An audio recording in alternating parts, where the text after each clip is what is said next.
All right, guys, how's it going? Welcome back to quarantine cooking class. I'm sure you've all been following the protocols and staying home and trying to cook for yourselves and all that. So thank you for keeping up the good work. Today we're going to make homemade pasta, which is one of the more rewarding, easier processes that can be done in home cooking. If you have a mixer, what I tell you to do, basically just put all the ingredients into a mixer, turn it on medium-low, let it run for about 6-7 minutes, and there you go. If you don't have a mixer, what you're gonna need is a sharp knife and some cornmeal, or you can use flour. Cornmeal will help. And then the ingredients you're gonna need are 2 cups flour, 3 large eggs, 1 tablespoon of olive oil, and a teaspoon of salt. And that's it. If you'd like, you can add, minced garlic, a little bit of minced parsley, something like that to add into it. But the method we're going to teach you guys is called the well method. So as you can see here, I've got my 2 cups of AP flour, and it's in a little mound. And what the well method is basically create a hole right in the center of your mound of flour. This is very similar to how you would make biscuits in different methodologies. While in quarantine, always keep in mind that reusing glassware from salsa is a great way to conserve. So what we're going to do here is we're going to take our eggs, we're going to crack 3 eggs into the center of our well. If you're not as practiced at cracking eggs into things, I would suggest doing it into a bowl or a cup before cracking directly into the flour, because it's a little bit harder to remove a shell from the flour than it is from a cup. There's egg 2. There's egg 2. All right, here we go. Egg 3. All right. So we've got our well, and we've got our eggs. I'm gonna add our salt, 1 teaspoon of salt. Feels right. I would suggest measuring. I don't. And then 1 tablespoon of olive oil. All right. So as you can see here, I got a little runway, a little jailbreak coming out of the end. What we're gonna do to prevent that is just kind of spread our well. So the way to do this, let's actually add to the dam here on the back side.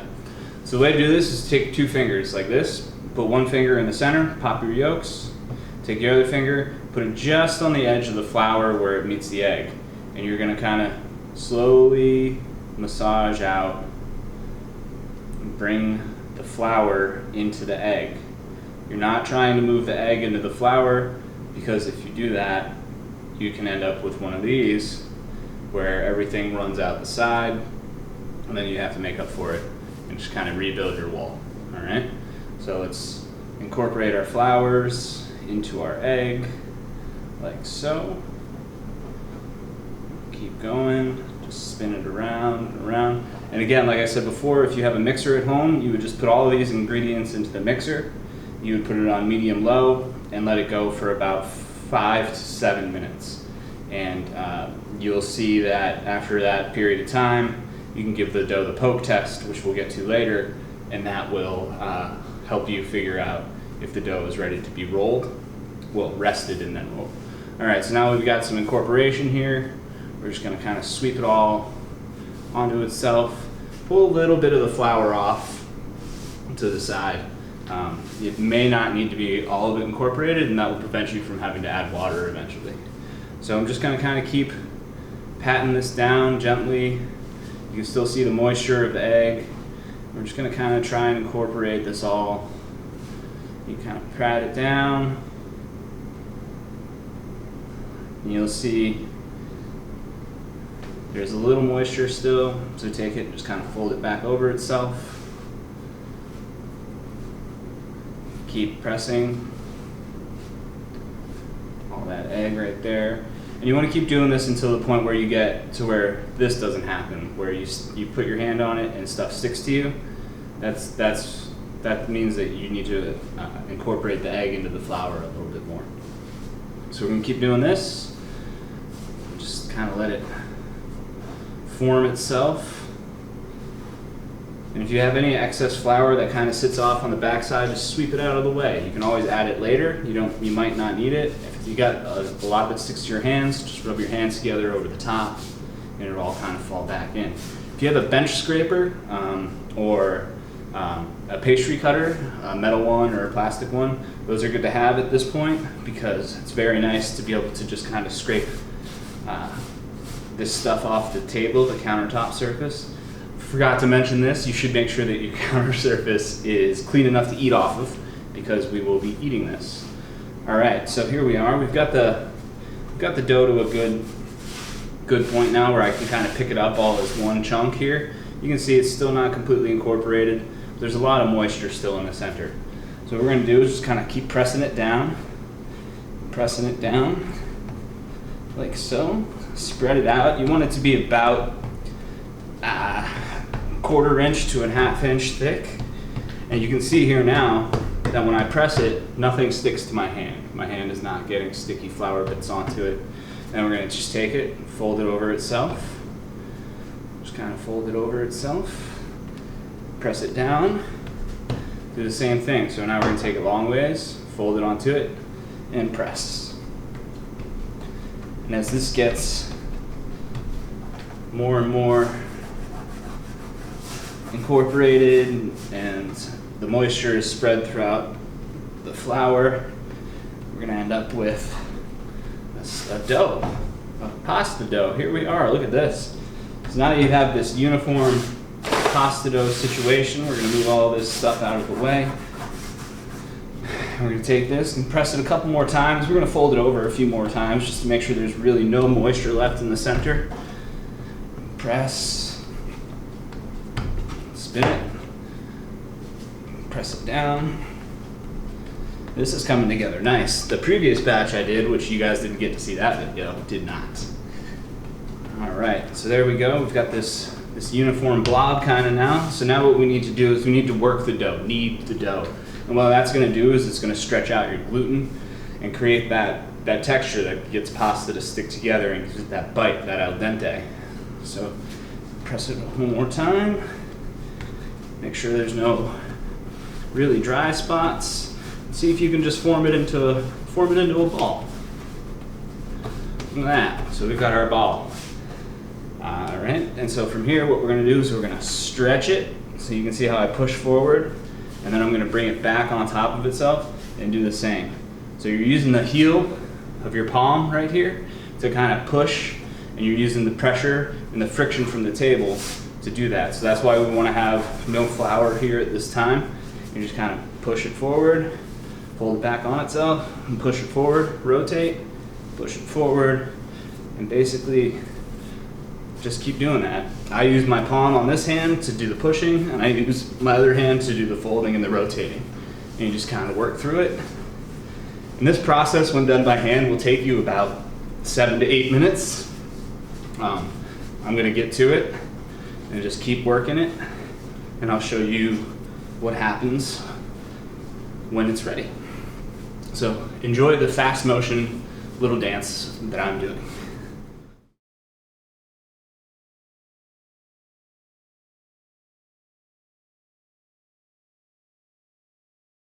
And what you're using mainly is your body weight, not so much your shoulder strength or your arm strength. Just put your body weight into it. So make sure you're working on a table that's solid, isn't gonna move around, and you're just stretching it, stretching the dough. Use the friction of the table and fast motion.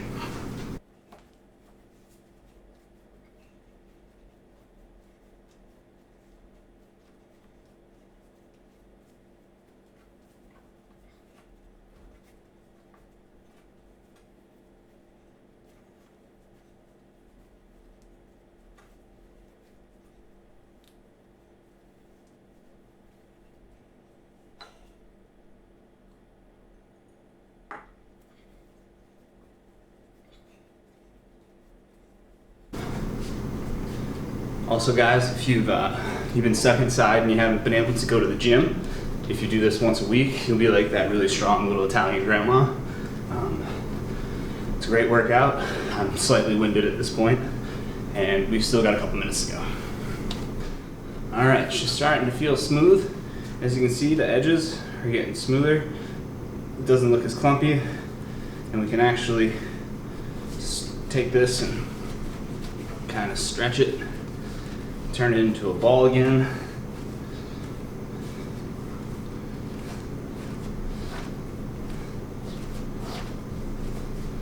Now, at this stage, the dough, if you can get it into a ball.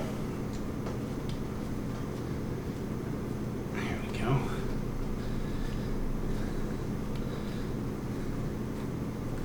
So you can see how it's pretty smooth on the top here.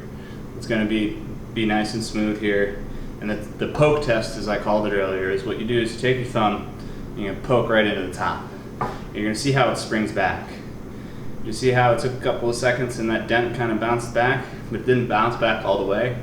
We want it to bounce back more than that, so that means we need to keep working the dough. All right, so now you can see how beautiful and smooth this dough is now. Look at that. We'll do the poke test. See how fast that bounced back? That right there is a ready pasta dough. So at this point, what we're going to do is we're going to take it and we're going to put it on our countertop like this. Just take a little bit of olive oil, pour it just in your hand. I poured a lot, just a little bit, rub it in your hands, and you're just going to coat the outer layer of your dough. And what we need to do is we need to let the gluten rest. That way when we roll it out, it doesn't shrink back together really fast. And the olive oil will keep it from drying out.